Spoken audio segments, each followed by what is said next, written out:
Hola, ¿qué tal? Buenas tardes, amigos del diario. Soy Jofrana González. Un gusto acompañarles nuevamente en esta nueva entrevista totalmente en vivo a través de las distintas plataformas del diario.com. En esta oportunidad vamos a enfocar nuestra conversación de la tarde de hoy en un hecho que se viene presentando en las últimas semanas y que además involucra a la ciudadanía, involucra al ciudadano común, al de a pie, al que está bien, que está en su casa y que probablemente no tenga internet, pero que también está afectado por el tema de la violencia y la inseguridad en nuestro país. No es solo Caracas, no son solo algunas zonas donde se han hecho públicas y llamativos los enfrentamientos de las últimas semanas, sino también al interior del país.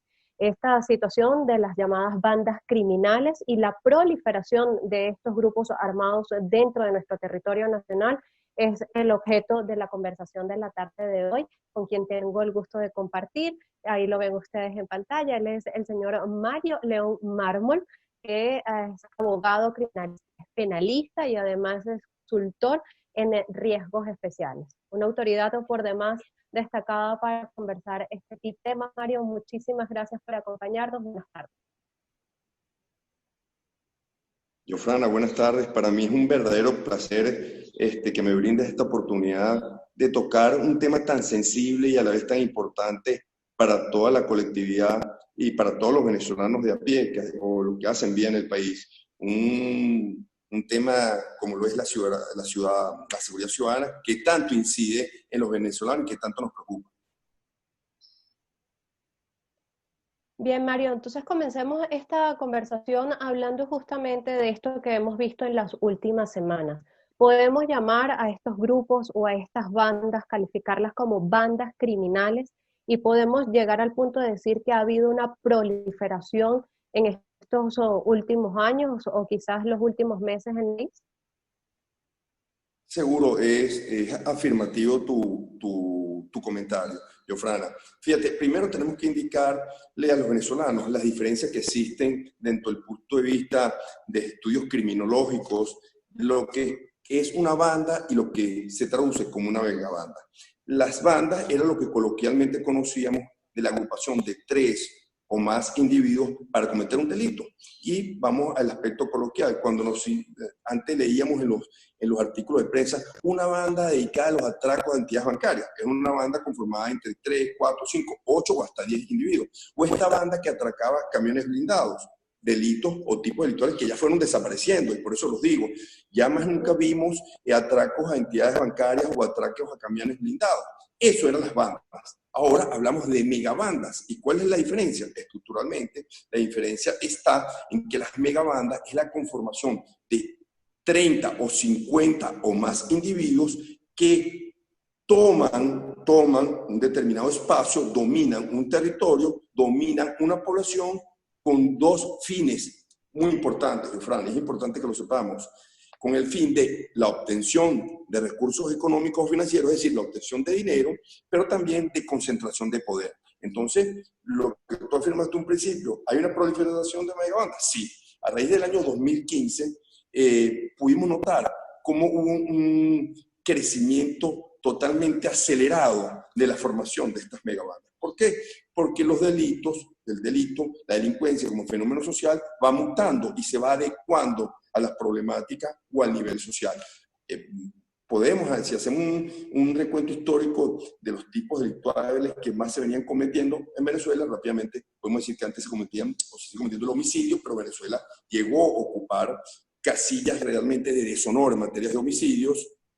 Después empezamos a notar los venezolanos cómo trascendió el delito del secuestro en el país cuando los venezolanos no sabíamos que era el secuestro en las grandes metrópolis del país, sino en aquellos estados fronterizos, dirías el estado Zulia, el estado Táchira, donde realmente ocurrían esto por incursión de los elementos de la FARC o del ELN y secuestraban venezolanos, pero no se veían las grandes metrópolis. Es a raíz del año 2004, donde los venezolanos empiezan a conocer lo que es el secuestro express, lo que es el secuestro prolongado, y bueno, ya vemos de hace 2 años cómo el delito de secuestro también se menoscabó, también empieza a descender. Estas mutaciones delictivas es lo que originan hoy las megabandas que los grupos conformados que se vienen conformando desde el año 2015, y tenemos que hacer rápidamente señalamientos como a la megabanda del Picure, que fue en Guárico, pero también a la megabanda del Topo en Bolívar, que dominaba todo lo que era la cuestión de las minas. Y estas megabandas se agrupan para concentrar poder, como lo decía anteriormente. Eso generó una limitación.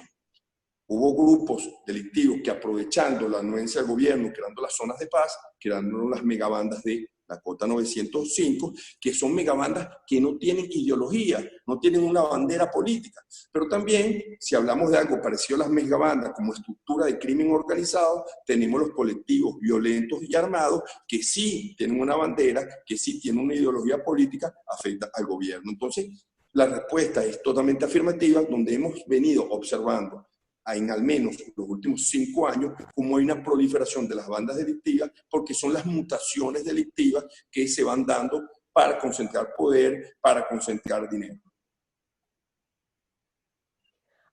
Ahora, prácticamente estamos a merced ahora de esas llamadas megabandas, pero estas megabandas, Mario, vienen a generar este tipo de enfrentamientos por territorios, o sea, lucha de territorios, dominio de territorios donde se ubican, por rencillas internas entre estas bandas, por luchas de liderazgo o porque también involucran el carácter político para mantenerse y subsistir.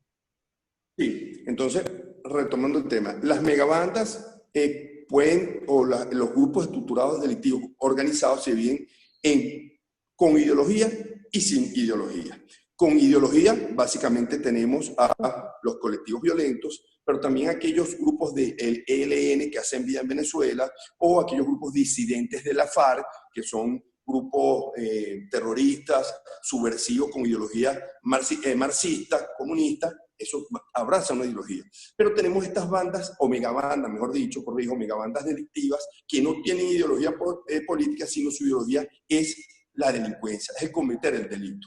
¿Qué pasó con estas megabandas? Que a algunas se le ofreció una zona de paz, como es el caso de los Bajos Mirandinos, como es el caso de la Cota 905, como es el caso de los 70. Estas son megabandas que, a pesar de que no tienen una ideología política conformada, sí se les dio un espacio, un territorio.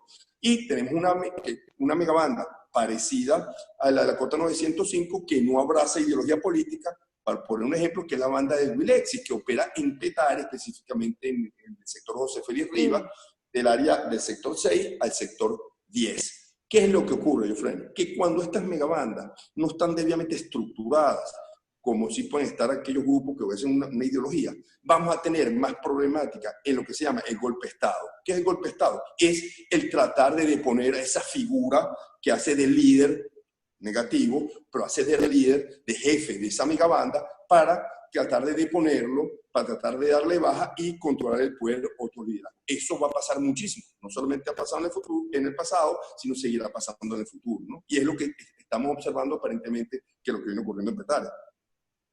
A propósito de eso y haciendo mención a esa banda, que es la que, digamos, el hecho más reciente que tenemos en la memoria colectiva, que es la situación en Petare con el Wilexis, muchos han atribuido a que la incursión de estos cuerpos de seguridad allí en Petare, en el barrio José Félix Rivas específicamente, es porque aparentemente él no comulga con las ideologías políticas de quienes detentan el poder hoy por hoy, o porque se hicieron públicos y empezaron a rodar por cadenas de WhatsApp audios donde hacía aparentemente supuestos audios de Wilexis haciendo amenazas en contra de Maduro, etc.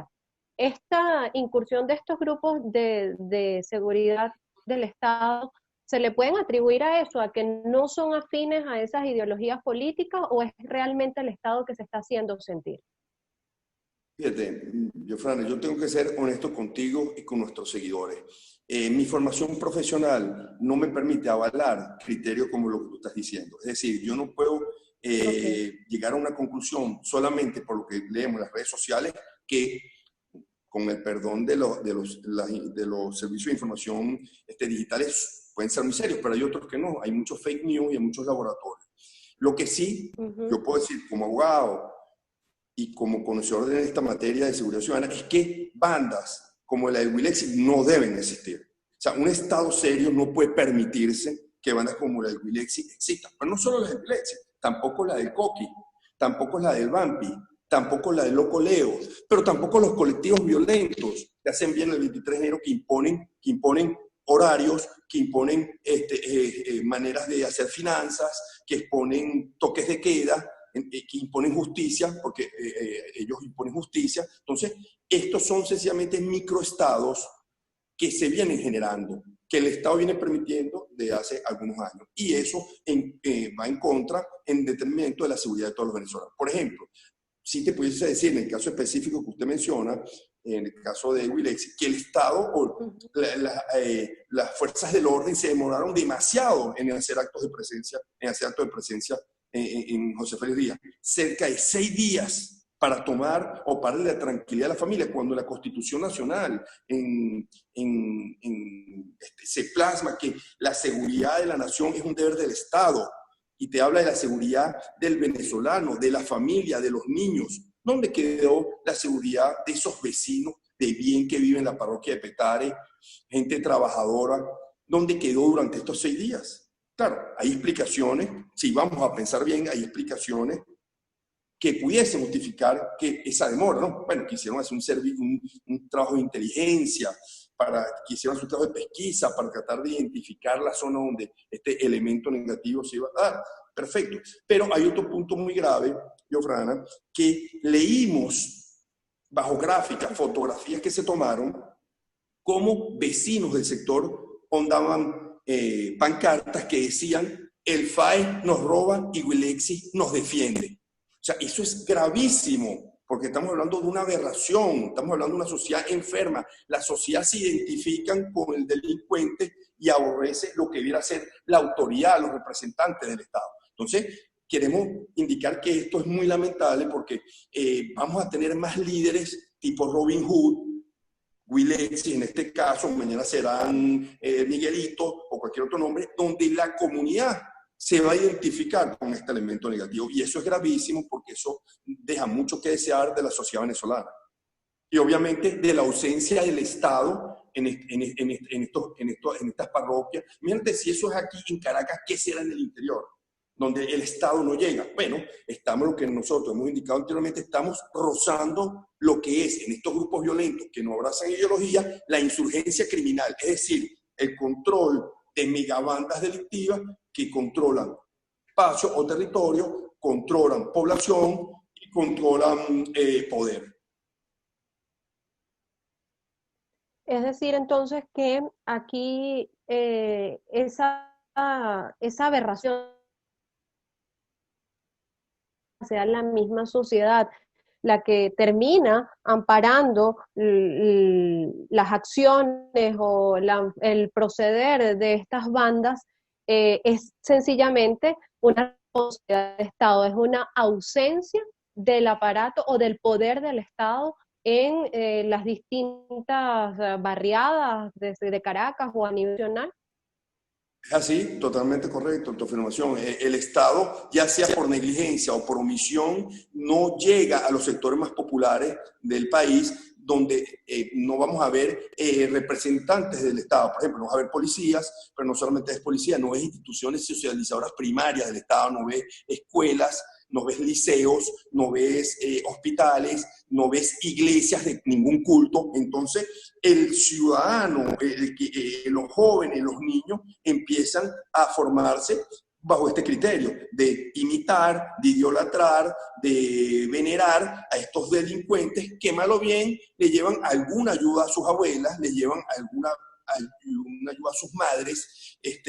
Yo me recuerdo, Fran, como un caso, me acabas de hacer recordar un caso que nos tocó asesorar de un secuestro. Y cuando yo escuché las versiones de las víctimas, eran 2 damas y una niña de 4 o 5 años, en los Bajos Mirandinos, específicamente en Barlovento, estuvieron secuestradas cerca de un mes. Ellos me decían: doctor, es que yo me impresioné. Cuando me bajaron del vehículo, el primer día de cautiverio, cuando apenas me bajaron del vehículo donde me trasladaron, yo escuchaba unos gritos de celebración, y pude ver por encima de la camisa y vi no menos de 300 personas celebrando porque nosotros habíamos llegado a esa población porque éramos secuestrados. A nosotros nunca nos cuidaron personas mayores de edad, nos cuidaron puros niños. Entonces, ¿qué es lo que te está diciendo esta problemática? Que esa población, ese pueblo, todos es un pueblo que se presta y facilita con el delito del secuestro, porque del secuestro algunos beneficios esa población van a obtener. Entonces, eso es gravísimo. Esa población venera, apoya y se confabula con estos delincuentes, que son los Robin Hood, que llevan medicina, que llevan ayuda, y eso es una aberración. Eso te habla de una sociedad enferma por ausencia de las instituciones del Estado. En cualquier nivel, ya sean instituciones socializadoras primarias, escuelas, liceos, hospitales, o ya las instituciones de organismos de seguridad, de registros, de notaría. Es realmente grave, eso ocurre en el interior, pero ya lo estamos viendo que está ocurriendo en Caracas. Y esto va a terminar, como ocurrió en Centroamérica, está ocurriendo ahorita en México, en la formación de una insurgencia criminal. Cuando antes hablamos de insurgencia, hablábamos del término de insurgir, de ir en contra de un Estado por razones políticas, por ideología. No me refiero a ese tipo de insurgencia, me refiero a una insurgencia criminal. Yo voy en contra del Estado sencillamente para controlar territorio, poder a través de las armas, a través de la delincuencia. Y esto es muy grave.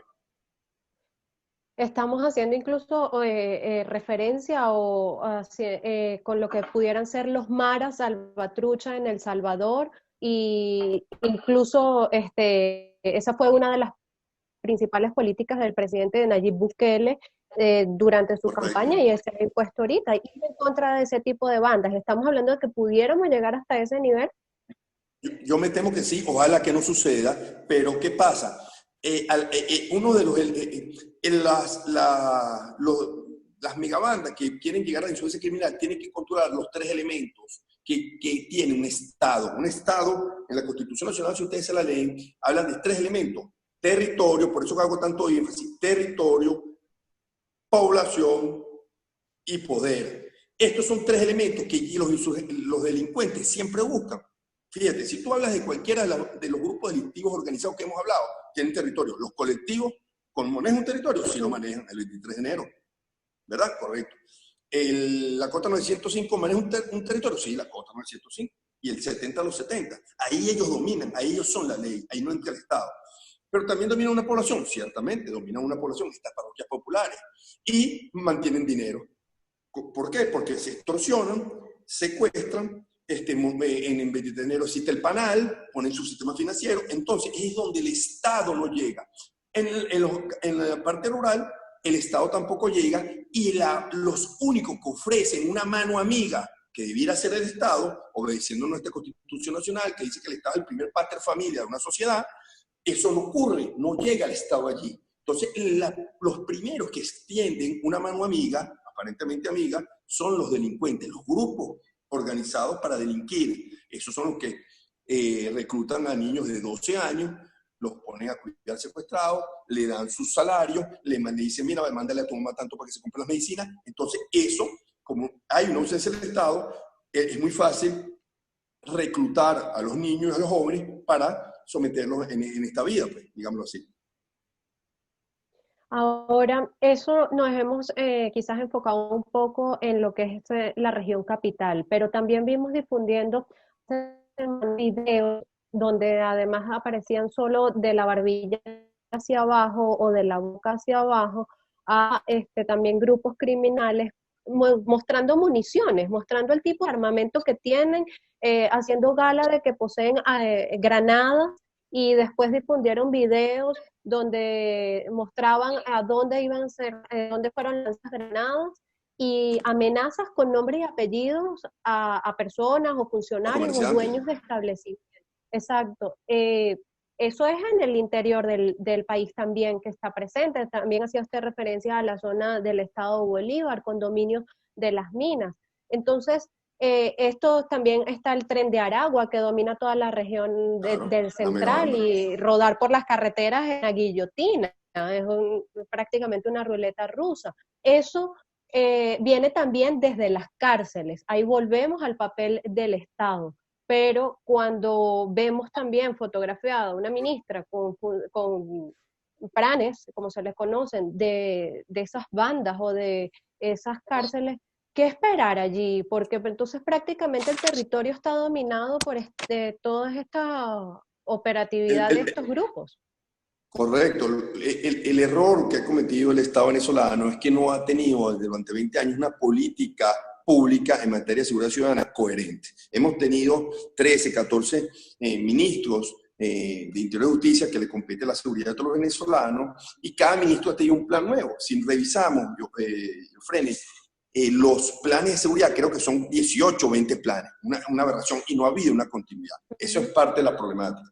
Pero también debemos entender que el tema de la inseguridad, de la violencia, es un tema social y las soluciones, Jofrano, tienen que ser netamente, principalmente sociales. O sea, ni ampliando las cárceles, ni ampliando los cementerios, vamos a resolver el problema. Tenemos que brindarle al venezolano soluciones sociales. Por eso tanto te hablaba de las instituciones socializadoras primarias, porque es la parte importante, pero también te hablo de los embarazos precoces, también te hablo de la alta deserción escolar. No hay niños, creo que cerca del 70% hay abandono de los niños a las escuelas. Eso es gravísimo. Esos son problemáticas sociales que tenemos que atacar para poder bajar un poco el tema de la violencia en el país. Obviamente, ¿qué es lo que ocurre? El Estado es tan ausente que hemos generado microestados. ¿De microestados? ¿A qué me refiero? A eso que estoy diciendo, el pranato carcelario, un microestado. Pero también el tema del oro, las bandas que se dedican al oro, que extraen oro, es un microestado. Pero también los grupos de ELN que hacen bien el país son microestados, son intocables. Son microestados porque, como te lo señalaba antes y te lo he dicho varias veces, controlan poder, Estado, población, todo eso.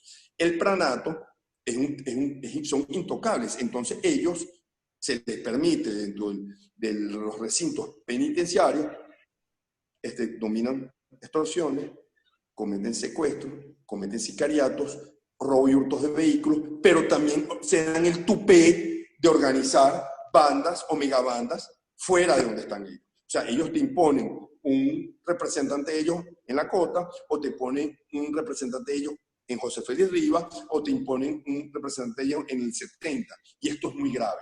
Sencillamente, si nosotros cumpliéramos lo que está en la Constitución Nacional en el tema carcelario, no tuviésemos la gran problemática que tenemos hoy. ¿Qué nos dice la Constitución Nacional? El descentralizar las cárceles, es decir, donde cada gobernador maneje sus cárceles, pero también te da la oportunidad de privatizar algunas cárceles. Si para el Estado venezolano es muy costoso, es cuesta arriba manejar el tema carcelario, bueno, da en concesión algunas cárceles. Eso no lo dice Mario Marmo, eso está en la Constitución. El legislador de la Quinta República o de esta revolución lo plasmó. No fui yo, fueron los legisladores revolucionarios. Ellos mismos plasmaron en la Constitución Nacional la descentralización de la cárcel, pero también el espíritu, propósito y razón de cuando para el Estado fuese cuesta arriba llevar los centros penitenciarios, puede dar algunos en concesión de privatización. ¿Por qué no se dan eso?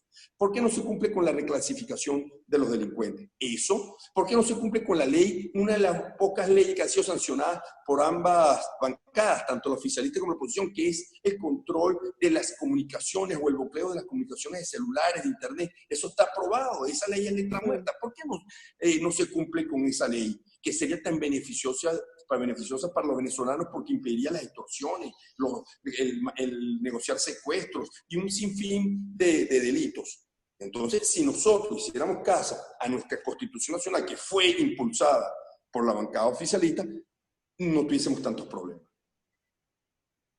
Ahora, Mario, partiendo de eso que está planteando, de que son los pranatos los que establecen como sus representantes en los sitios donde quieren operar o donde quieren dominar, está también esto de los colectivos, hablan a través de esta conversación, y me surge la duda, quizá inquietud que muchos tienen, es los colectivos para nadie es un secreto que fueron creados desde el aparato del Estado, fueron auspiciados en su momento cuando eran los círculos bolivarianos y todo eso por el difunto Hugo Chávez. Y ahora tenemos en el 23 de enero el que Asís Vives, el que lideraba Valentín Santana, La Piedrita, etcétera. Y ellos hablan que están en defensa no solo de ese territorio, sino de cuidar la sociedad, como bien lo hemos venido conversando, pero me surge la duda. Entonces, estos colectivos trabajan por su lado y en paralelo a estas bandas, trabajan en sociedad, o cómo es el manejo allí de la sobrevivencia o la convivencia de estas dos megabandas y o sencillamente terminan mimetizándose y siendo lo mismo. Sí, fíjate, abrazando la verdad, ¿no? Abrazando la honestidad. El surgimiento de los colectivos, no podemos hablar que todos los colectivos son negativos, es decir, no todos los colectivos son violentos y no todos los colectivos ponen su huella nefasta sobre la sociedad venezolana. No, hay colectivos que hacen una extraordinaria labor social. A eso no son los colectivos que nos referimos nosotros. Nosotros nos referimos a los colectivos violentos. ¿Cuáles son los colectivos violentos? Lo que ellos mismos se graban y ponen su video en las redes sociales cuando salen con armas largas, amenazando a la población de la parroquia 23 de enero, diciéndole que hasta tal hora pueden estar, con esas pasamontañas donde no se ven sus rostros, amedrentando a esos colectivos que cuando las personas expresan su descontento a través de la protesta que está consagrada en nuestra Constitución Nacional y sacan su cacerola, ahí mismo llega una patrulla de colectivo de 8 días amenazando a esos vecinos. Esos son los colectivos que nosotros nos referimos, esos colectivos violentos que imponen ese terror. Esos colectivos violentos están totalmente al margen de la ley. ¿Por qué? Porque, según entiendo, pero yo estoy equivocado y me tendré que volver a estudiar Derecho, pero en el Derecho que yo estudié, en la Constitución Nacional, señala cuáles son los organismos de seguridad del Estado. Te hablas de las Fuerzas Armadas Nacionales y los organismos de seguridad del Estado en el artículo 332. Y en ninguno de los artículos 3.3, en ninguno de los puntos del 332 habla de los colectivos armados del 23 de enero. No, eso quiere decir que son colectivos armados que están al margen de la ley. Si están al margen de la ley, también uno de los ministros de Interior y Justicia durante esta administración habló del plan de desarme. Ese plan de desarme, que está en la ley de desarme, se habla en 2 fases. El plan de desarme voluntario, que es la entrega voluntaria de todas las armas de fuego, explosivos, municiones, todo lo que tenga que ver con armas, y el Estado hará una especie de gratificación, de premios, digámoslo así coloquialmente, por la entrega de estas armas. Bueno, eso se cumple en la primera fase, pero esa ley también te señala que es la búsqueda forzosa de las armas de fuego cuando no fueron entregadas voluntariamente. Entonces, yo me explico. Si para los civiles de bien tenemos el porte de armas suspendido de hace creo que con 4 o 5 años, para los ciudadanos de bien, es decir, si vamos al ente administrativo que regula los portes de armas, no los están dando porque hay una providencia del Ministerio de Justicia que no, los civiles decentes no podemos andar armados. Entonces, ¿cuál es la diferencia de los civiles con los colectivos? ¿Por qué no se desarman los colectivos que exhiben sus armas a diestra y a siniestra? Cuando eso hay una ley de desarme, pero también te exigen armas de fuego donde la Constitución Nacional dice que las armas las administra el Estado a través de las Fuerzas Armadas Nacionales. Entonces, vemos la única razón para que tú sepas que estos colectivos, como ellos bien lo han expresado, abrazan una ideología que es la ideología que profesa el gobierno. Tenemos otro grupo de megabandas que no tienen ideología política, que también tienen armas de fuego de alto calibre, mejor dicho, donde hay una ausencia del Estado porque no se ha dado la búsqueda forzosa de esas armas de fuego, ¿no? Lamentablemente todo nos lleva al mismo punto, a la misma conclusión, y es esa ausencia del Estado, la presencia, el hacerse sentir, el que las políticas se apliquen realmente y no que se queden justamente en letra muerta. Venga de donde venga la propuesta, haya sido aprobada en el legislativo como bien establece, o venga vía decreto, nunca terminan de ser aplicadas al 100% y con la rigurosidad. Ahora, todo esto me lleva a un punto en el que queríamos conversar, que es el ciudadano y cómo está afectado. Y esto nos lleva a hablar de lo que son los modus operandi de estas bandas, el tipo de crímenes que están cometiendo y la incidencia que están teniendo en la vida cotidiana de los venezolanos. Hace unos años atrás, salir de noche prácticamente estaba prohibido, salir después de las 6:30 de la tarde era un riesgo, quizás eso se vino a cambiar hace un año para acá, pero el peligro está ahí. En el momento que con el éxodo de la cantidad de venezolanos que hubo hacia los países cercanos, el índice de criminalidad había disminuido y también ahora vemos que están ahora estas bandas que acechan y están sembrando el miedo constantemente. ¿Cómo está el ciudadano a merced de esta situación, de vivir bajo este temor constante? ¿Qué podemos hablar con respecto a eso, Mario? Frana, interesantísima tu pregunta. Me encanta que me la hayas hecho, porque ante el tema del coronavirus, le daba la impresión al coloquio, al ciudadano de a pie, de que todo desde el punto de vista delictivo estaba mejor, ¿no? Muchos venezolanos, amigos, vecinos, compañeros te decían, oye Mario, me da la impresión que han bajado los secuestros, han bajado las extorsiones, han bajado los homicidios. Sí, pero es verdad, han bajado. Lo muy lamentable que hay que decir que no han sido por políticas públicas del Estado.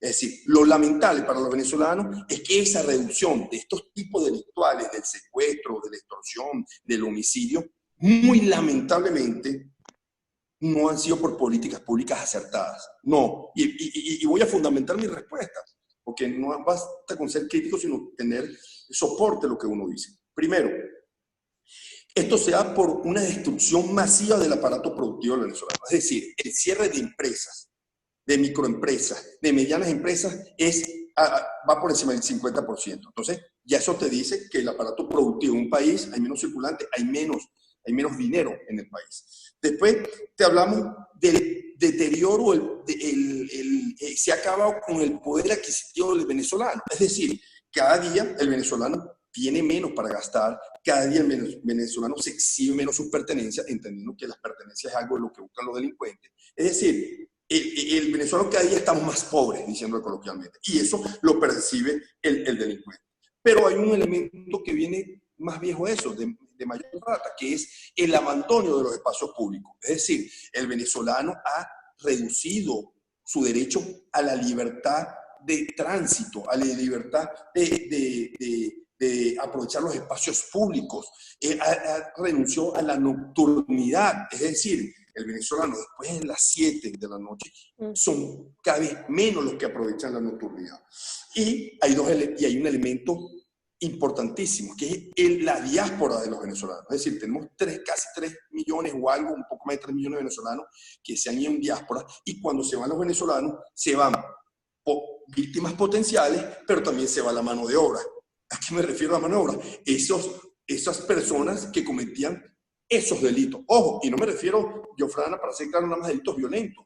Me refiero también a delitos intelectuales, los fraudes, las estafas, las apropiaciones indebidas, los delitos de astucia o los delitos que se cometen en las empresas, delitos de infidelidad de las empresas. Todo eso incide en el mundo delictivo. Entonces, esas son las razones por las cuales los venezolanos percibimos que hay menos secuestros, hay menos extorsiones. Pero la realidad es que no obedece a políticas acertadas del Estado, sino a las razones que te señalaba anteriormente. Entonces, ¿qué pasa ahorita, por ejemplo, el tema del coronavirus? Bueno, que aún más percibimos como que la cosa está más tranquila. Sí, pero vamos a ver cada día más delitos más primitivos. Es decir, el delincuente se adapta a las circunstancias y se da cuenta que los venezolanos nada más salimos a hacer mercado. Bueno, ahí se van a desarrollar los delitos. Muy primitivos para robarte el mercado, sí, es muy probable porque ya ha ocurrido. Pero también el delincuente está observando que hay posibilidad de cometer un delito en las largas colas para abastecer los vehículos de combustible. Es decir,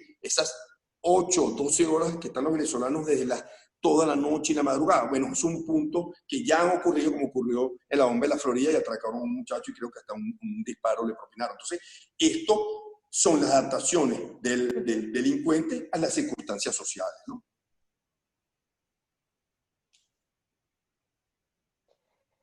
Adaptación además de la forma de cometer el crimen, si estoy en lo correcto. Seguro, seguro. El delincuente cada vez, por un lado, le es más fácil cometer el delito porque recordemos que es importantísimo un elemento que incide directamente, que es la impunidad. Venezuela está rozando el 98% de impunidad. Y ojo con esto. ¿Qué significa? Que cada 100 delitos que se cometen, por lo menos 98 no llegan a una sentencia definitiva. Es decir, que condenan o absuelven a alguien. No, y esto es gravísimo. ¿Qué pasa? Entonces los delincuentes se aprovechan de esa altísima impunidad para cometer sus delitos porque el Estado, a través de esa impunidad, ¿qué mensaje le está mandando al delincuente?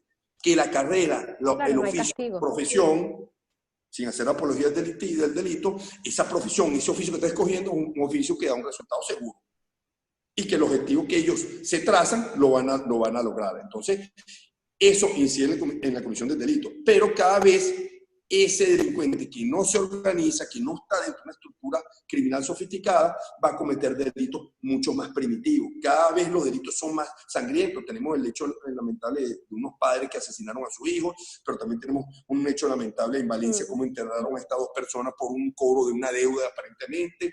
Tenemos también es como este vigilante mató a esta señora aquí en el sureste de la capital porque vivía sola para robarla. O sea, tenemos cada vez delitos donde el delincuente, valga la redundancia, sella sus rasgos perversos sobre la víctima. Y eso es gravísimo porque eso te habla, como te decía anteriormente, de una sociedad realmente enferma, ¿no?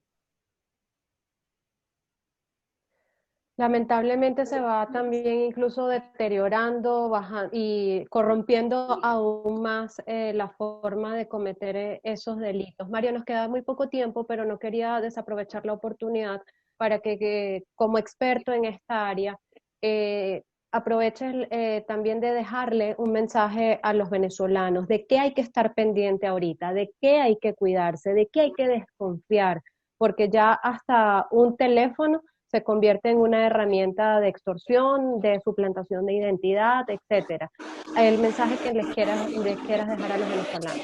Sí, el mensaje, sobre todo en estos momentos de coronavirus, es a elevar nuestra sana malicia.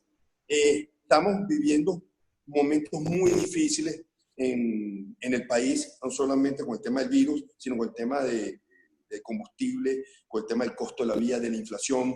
Es un llamado a la serenidad, a la solidaridad, a la paciencia, pero sobre todo a elevar nuestra sana malicia. Es decir, cuando recibamos una llamada telefónica, un contacto telefónico de una persona desconocida, elevemos esa sana malicia, no demos nuestros datos. Si una persona aparentemente amiga, pero teníamos tiempo sin hablar con ella, nos manda un mensaje que estaba ofreciendo unos dólares, unas divisas, verifiquemos con una llamada por teléfono, ya sea por vía WhatsApp o por vía de llamada telefónica normal. Pero si vamos a ir para el mercado a comprar víveres para la casa, vamos a mantener un control del entorno. ¿Quién está al lado? ¿Dónde está el vehículo está cerca?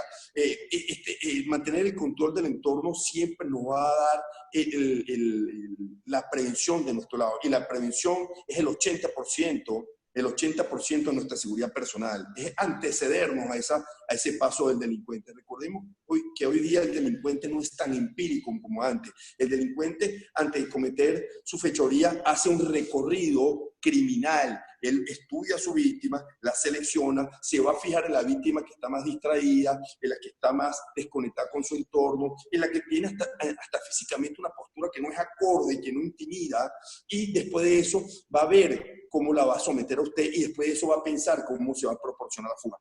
Todos estos pasos, en fracciones de segundos, lo analiza un delincuente. Es decir, el delincuente es un depredador, es un cazador que va a seleccionar a la víctima más débil. No sea la víctima más débil usted. ¿Cómo? Con esos tics, manténgase en contacto con el entorno, no exhiba las prendas, siempre mantenga una postura como que está en una actitud totalmente proactiva, elija las zonas donde usted va a caminar, va a ejercitarse, donde va a parquear su vehículo, que esté más cercana, no la más lejana, ni en un sitio más oscuro. Esos son temas que los venezolanos tenemos que lamentablemente repasar todos los días, porque la situación del país, hay una altísima volatilidad criminal y usted puede ser seleccionado como una víctima.